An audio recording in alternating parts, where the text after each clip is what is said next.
Assalamualaikum warahmatullahi wabarakatuh. Salam sejahtera untuk kita semua. Materi kita hari ini adalah perubahan makna. Makna sebuah kata secara sinkronis tidak akan berubah, tetapi secara diakronis ada kemungkinan bisa berubah. Apa maksud dari pernyataan tersebut? Maksudnya adalah kata dalam waktu yang singkat tidak akan berubah. Misalnya sebuah kata hari ini bermakna A, besok bermakna B. Tidak akan. Tetapi sebuah kata dalam waktu jangka yang lama maknanya bisa berubah. Tapi perubahan itu pun tidak semua kata maknanya harus berubah. Malah banyak yang tidak berubah. Sebuah contoh kata yang mengalami perubahan adalah kata sastra. Pada awalnya kata sastra artinya adalah tulisan atau huruf. Kemudian berubah menjadi makna buku. Kemudian berubah lagi menjadi buku yang baik isinya dan baik bahasanya.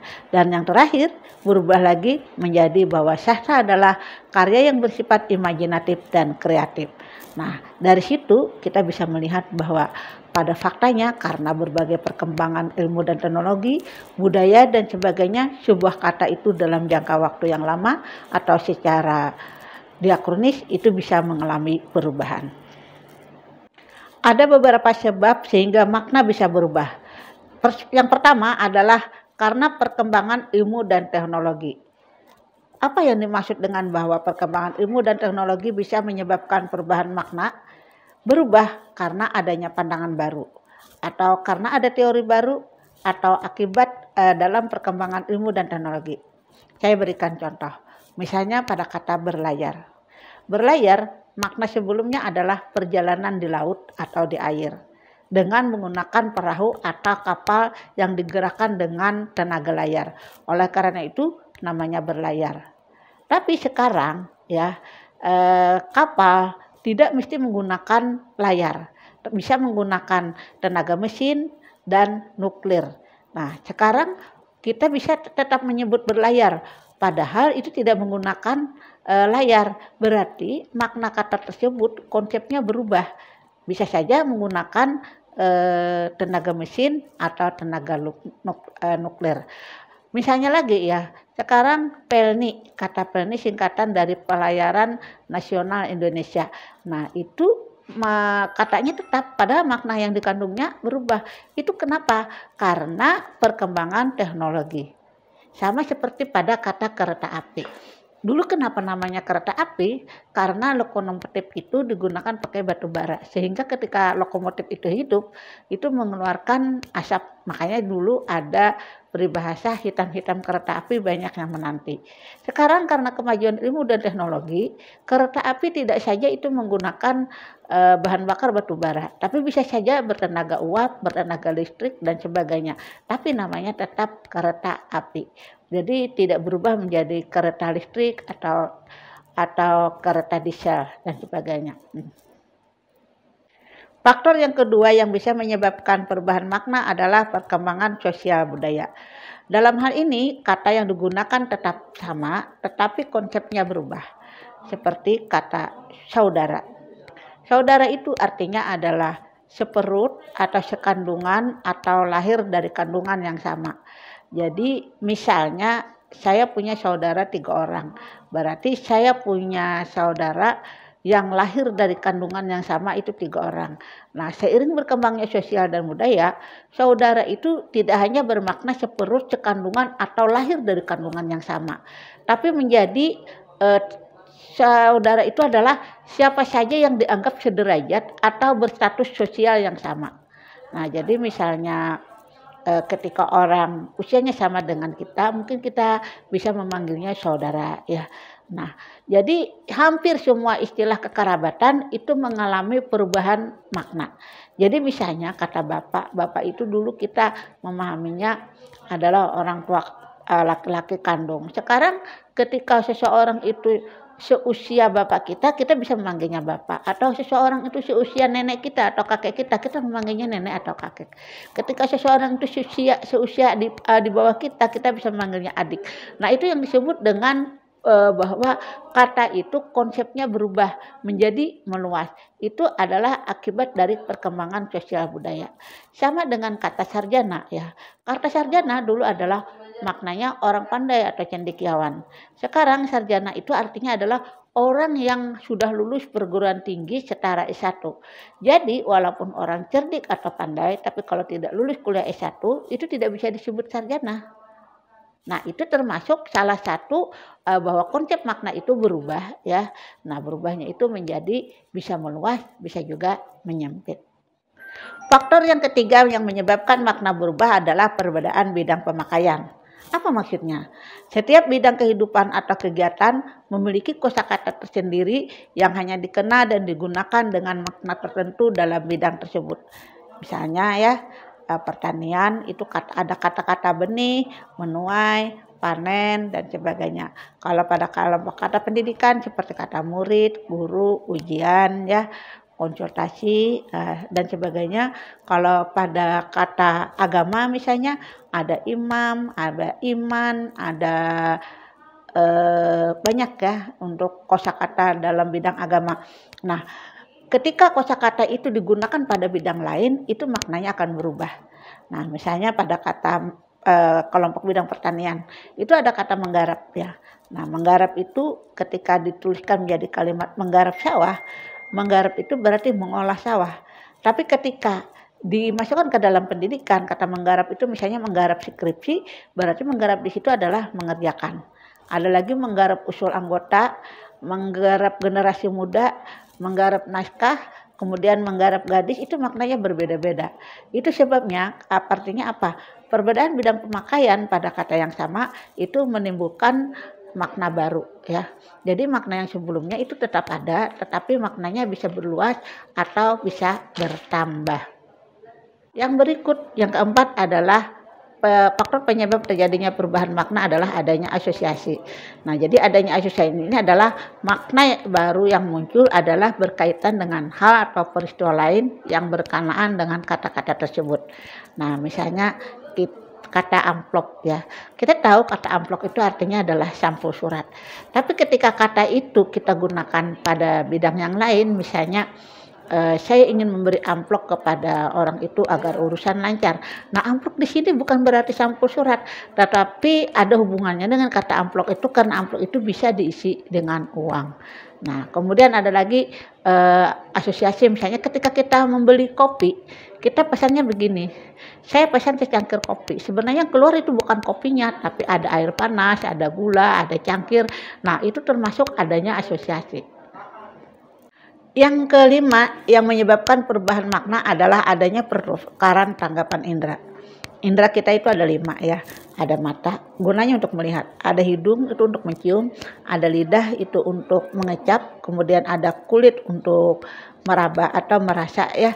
Nah, ketika dipertukarkan, misalnya itu pada lidah itu kata sedap, tapi diganti dengan suara, itu termasuk pertukaran tanggapan indera. Nah, misalnya contohnya kalimatnya adalah suaranya sedap didengar. Sedap mestinya itu pada lidah, tapi itu pada pendengaran. Ada lagi warnanya enak dipandang. Enak itu di lidah, tapi warna itu penglihatan. Nah, itu termasuk pertukaran tanggapan indera. Faktor yang keenam yang menyebabkan terjadinya perubahan makna kata adalah perbedaan tanggapan. Di sini dikenal istilah kata peyoratif dan amelioratif. Peyoratif adalah nilai rasa yang rendah. Misalnya kata laki bini itu lebih rendah dibandingkan dengan kata-kata suami istri. Nah, sedangkan sebaliknya amelioratif adalah kosakata yang bernilai rasa tinggi. Misalnya suami istri ya, bung dan sebagainya. Faktor yang menyebabkan terjadinya perubahan makna yang ketujuh itu adalah adanya penyingkatan. Nah, jadi di sini juga sebenarnya bukan makna yang berubah, tapi perubahan bentuk katanya. Nah, kata meninggal dunia itu disingkat menjadi kata meninggal. Berpulang ke rahmatullah disingkat menjadi berpulang saja. Kemudian Garuda itu sebenarnya pesawat Garuda, tapi digunakan kata Garuda saja. Nah, itu termasuk bukan perubahan makna kata, tapi perubahan bentuk kata karena akibat penyingkatan tadi. Nah, sekarang bahkan karena terlalu sering orang menggunakan kata singkatan itu, orang tidak tahu lagi apa kepanjangan dari singkatan itu. Saya sudah sering menanyakan kepada mahasiswa saya, apa kepanjangan dari kata tilang? Ternyata hanya sebagian yang tahu. tilang ketika ada operasi pada polisi itu, T itu adalah singkatan dari bukti, lang itu adalah pelanggaran. Jadi tilang adalah bukti pelanggaran. Nah, sampai kadang-kadang mahasiswa itu tidak tahu karena sudah terlalu kenal dengan kata tilang tersebut. Berikut akan saya jelaskan ya. Jadi perubahan makna itu mencakup faktor-faktor yang menyebabkan terjadinya perubahan makna, dan kali ini saya ingin menjelaskan tentang berbagai jenis perubahan makna. Nah, jenis yang pertama adalah perubahan meluas ya.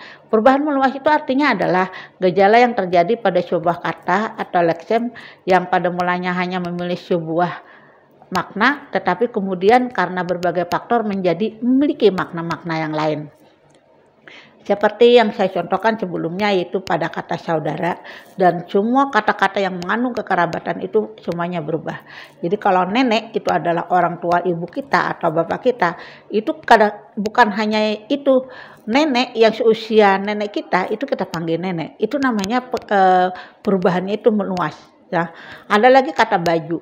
Baju itu dulu kita memahaminya adalah bagian atas dari pinggang sampai ke bahu, itu baju. Sekarang tidak terbatas pada itu, yang namanya baju itu meluas, seperti kata baju seragam.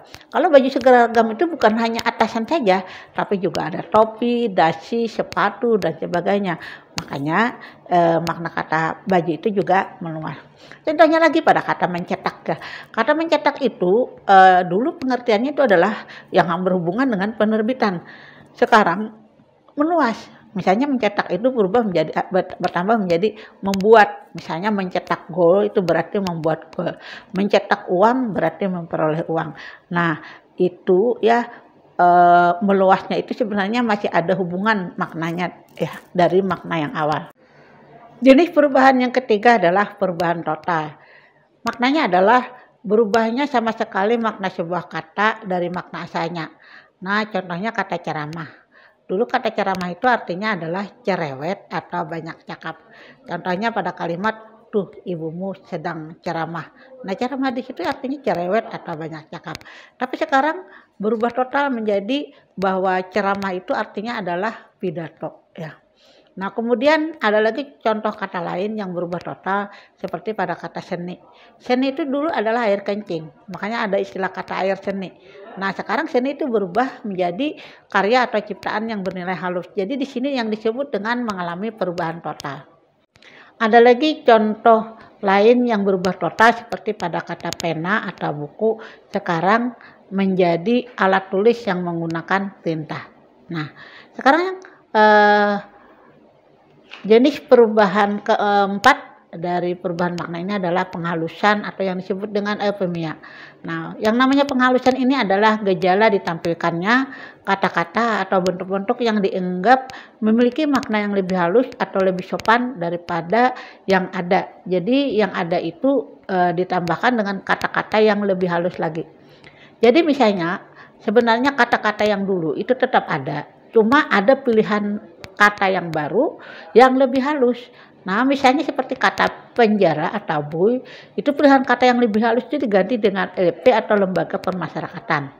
Kata korupsi bisa menggunakan pilihan kata yang lebih halus dengan kata menyalahgunakan jabatan. Kata pemecatan dengan PHK atau pemutusan hubungan kerja.